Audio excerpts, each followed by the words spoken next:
नमस्कार दोस्तों, मेरा नाम है अंशुमन नायक और आप सभी का बहुत बहुत स्वागत है इंडियन डिफेंस न्यूज के डिफेंस टॉक सीरीज में,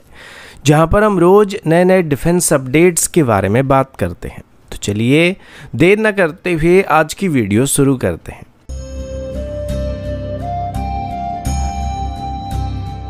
आज की पहली अपडेट निर्भय मिसाइल को लेके, जो कि भारत का पहला इंडिजिनस सबसोनिक क्रूज मिसाइल है और इसी को बेस करके भारत की तरफ से अभी अपनी इंडिजिनस टेक्नोलॉजी क्रूज मिसाइल को डेवलप किया जा रहा है, जो कि आगे चल के भारत की नेक्स्ट जनरेशन क्रूज मिसाइल्स होने वाले हैं। लेकिन अभी निर्भय मिसाइल की एक इमेज ट्विटर में और बाकी सभी सोशल मीडिया प्लेटफॉर्म पर वायरल हो रही है। हालांकि ये इमेज इतना क्लियर नहीं है, लेकिन इससे साफ पता चल रहा है कि निर्भय मिसाइल सी लेवल से बहुत ही कम हाइट पर उड़ान भर रहा है और निर्भय मिसाइल की क्लियर रिफ्लेक्शन को सी वाटर में देखा जा सकता है। और इसी बात को लेके अभी पूरे डिफेंस कम्युनिटी में बहुत ही ज़्यादा चर्चा चल रहा है।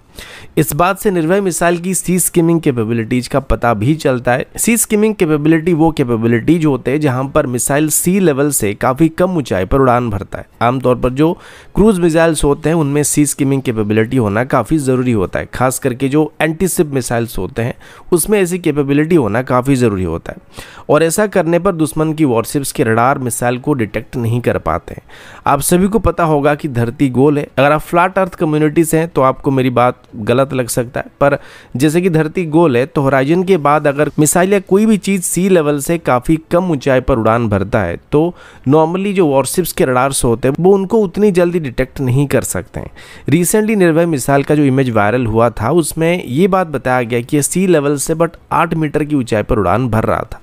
और ये निर्भय मिसाइल की हिट प्रोबेबिलिटी को काफ़ी बेहतर करने वाला है। आमतौर पर जो फ्रंटलाइन डिस्ट्रॉयर्स या फ्रिगेट जैसे वेसल्स होते हैं इनकी जो रडार होती है वो 300 किलोमीटर से लेके 500 किलोमीटर के आसपास डिटेक्ट कर सकता है और कोई भी इनकमिंग टारगेट डिटेक्ट कर सकता है। लेकिन ऐसा करना तब संभव होगा जब कोई चीज़ होगा जो हाइट पर उड़ान भर रहा होगा, क्योंकि जो होराइजन होता है वो मैक्सिमम 20-25 किलोमीटर तक ही दिखाई पड़ता है और अगर कोई चीज़ उसके नीचे उड़ान भर रहा है, खास करके सी लेवल में उड़ान भर रहा है, तो वो रडार में डिटेक्ट नहीं किया जा सकता है। और इस वजह से अगर निर्भय मिसाइल को दुश्मन की वॉरशिप के ऊपर फायर किया जाता है तो जब तक ये दुश्मन की वॉरशिप के 20-25 किलोमीटर के आसपास नहीं पहुंच जाएगा, यानी कि होराइजन से बाहर नहीं आएगा, तब तक दुश्मन को इस मिसाइल के बारे में पता नहीं चलेगा कि हमने उनके ऊपर मिसाइल को फायर कर दिया है। और जब मिसाइल इतने करीब आ जाएगा तो दुश्मन के पास टाइम नहीं बचेगा जहां पर वो सही टाइम पर सही काउंटर मेजर सिस्टम को लॉन्च कर पाएगा और ऐसा करने से मिसाइल की हिट प्रोबेबिलिटी काफ़ी बढ़ जाएगी।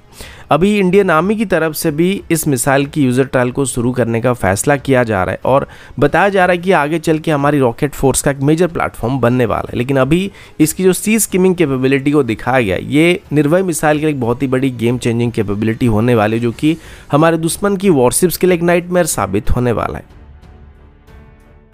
अगला अपडेट इंडियन आर्मी की एविएशन विंग की तरफ से है और अभी हम मोस्टली लाइट कॉम्बैट हेलीकॉप्टर के बारे में बात करने वाले हैं। नवंबर 2022 में इंडियन आर्मी की एविएशन विंग की 351 स्क्वाड्रन को असम में तैनात किया गया था। ये वैसे तो एक यूटिलिटी हेलीकॉप्टर स्क्वाड्रन था, लेकिन अभी पहली बार इसमें लाइट कॉम्बैट हेलीकॉप्टर को इंडक्ट किया जा रहा है, यानी कि अब इस स्क्वाड्रन से लाइट कॉम्बैट हेलीकॉप्टर को ऑपरेट किया जा सकता है। हालांकि अभी बस लिमिटेड नंबर में इंडियन आर्मी में LCH को इंडक्ट किया गया, लेकिन डिफेंस एक्विजिशन काउंसिल ने अभी 156 लाइट कॉम्बैट हेलीकॉप्टर्स को खरीदने के लिए अप्रूवल दे दिया है, जिसका एस्टिमेटेड कॉस्ट लगभग 45,000 करोड़ के आसपास की है और इसमें लगभग 90 हेलीकॉप्टर इंडियन आर्मी के लिए होंगे और बाकी 66 इंडियन एयरफोर्स को ऑपरेट करने के लिए दिया जाएगा। पहले LCH की 15 यूनिट को, यानी कि लिमिटेड सीरीज प्रोडक्शन यूनिट्स को ऑर्डर किया गया था, जिसमें 10 इंडियन एयरफोर्स के पास रहने वाले थे और 5 इंडियन आर्मी के पास रहने वाले थे और अभी इन 5 में से कुछ हेलीकॉप्टर को लाइन ऑफ एक्चुअल कंट्रोल के करीब डिप्लॉय करने का फैसला किया गया। अब LCH को खास करके हाई एल्टीट्यूड में ऑपरेट करने के लिए डिजाइन किया गया है और ये advance avionics precision targeting system और पावरफुल वेपन के साथ आते हैं, जो कि इसको खास करके लाइन ऑफ एक्चुअल कंट्रोल जैसे एरिया में ऑपरेट करने के लिए काफी सुटेबल मशीन बनाता है। और जहां पर अपाची जैसे हेलीकॉप्टर भी फेल हो जाते हैं, वहां पर हमारी लाइट कॉम्बैट हेलीकॉप्टर बिना कोई दिक्कत के ऑपरेट कर सकता है। इसी वजह से अभी इंडियन आर्मी की तरफ से लाइट कॉम्बैट हेलीकॉप्टर की कुछ स्क्वाड्रन को 2025 तक लद्दाख में फुली ऑपरेशनल करके डिप्लॉय करके रखने का प्लान किया गया और लाइन ऑफ एक्चुअल कंट्रोल के करीब हमेशा LCH स्क्वाड्रन को मेंटेन करके रखने का प्लान किया जा रहा है, जो कि ज़रूरत पड़ने पर या चाइना के साथ अगर हमारा कोई फेस ऑफ होता है या कोई लड़ाई होता है तो वहाँ पर आर्मी को क्विक फायर सपोर्ट को प्रोवाइड कर पाएंगे। इसके अलावा रुद्र हेलीकॉप्टर को भी लाइट कॉम्बैट हेलीकॉप्टर के साथ मिलाकर डिप्लॉय करने का फैसला किया जा रहा है, जो कि अटैक के अलावा सर्विलेंस और ट्रूप को भी ट्रांसपोर्ट कर पाएगा या फिर एक ज़रूरत पड़ने पर इसको हम यूटिलिटी ऑपरेशन के लिए भी इस्तेमाल कर पाएंगे। जबकि लद्दाख में अपाचे हेलीकॉप्टर क्रैश होने के बाद अभी मोस्टली अपाचे हेलीकॉप्टर्स को हमारी वेस्टर्न बॉर्डर के साइड में डिप्लॉय करने का फैसला किया जा रहा है, लेकिन लाइट कॉम्बैट हेलीकॉप्टर को आगे चल के मोस्टली फ्रंट लाइन में लाइन ऑफ एक्चुअल कंट्रोल के करीब डिप्लॉय करने का प्लान किया गया है। अगला अपडेट डिफेंस एक्सपोर्ट को लेके, और अभी हम मेनली इंडियन डिफेंस इक्विपमेंट के बारे में ही बात करने वाले हैं।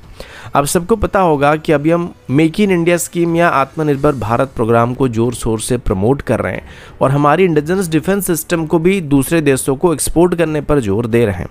पिछले कुछ सालों से हमारे डिफेंस एक्सपोर्ट धीरे धीरे करके इंक्रीज होता हुआ दिखाई पड़ रहा है और अभी ग्लोबल डिफेंस मार्केट में इंडियन डिफेंस सिस्टम अपनी पॉपुलैरिटी धीरे धीरे गेन करने लगे हैं।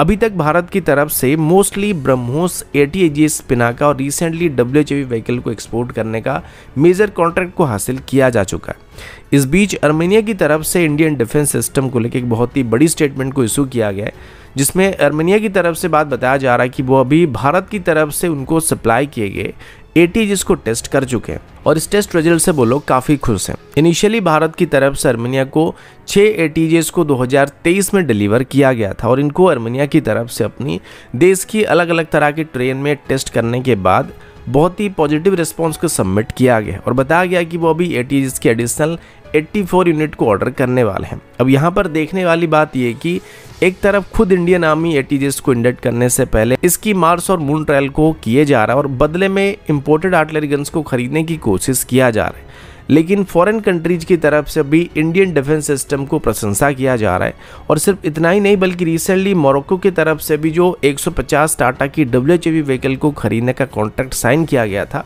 उसके बाद अभी मोरक्को की तरफ से बात बताया जा रहा है कि वो आगे चल के एडिशनल 400 के आसपास WHAV व्हीकल को ऑर्डर करने वाले, जो कि उनकी French origin infantry combat vehicles को रिप्लेस करने वाले हैं। और ये अभी भारत के लिए बहुत ही बड़ी उपलब्धि होने वाला है, जहां पर इंडियन डिफेंस सिस्टम अभी धीरे धीरे ग्लोबल मार्केट में अपने प्रेजेंस को बनाने लगे हैं। लेकिन दुख की बात यह है कि सेम इक्विपमेंट जिनको ग्लोबली कंसिडर किया जा रहा है उसे खुद इंडियन आर्मी अपनी सर्विस में इंडक्ट नहीं कर रही, या फिर करने से पहले अलग अलग तरह के बहाना बनाकर उनकी जगह पर इम्पोर्टेड सिस्टम को खरीदने की कोशिश कर रही है। तो दोस्तों अभी के लिए इतना ही, मिलता हूँ आपसे अगले वीडियो में, तब तक के लिए जय हिंद, वंदे मातरम।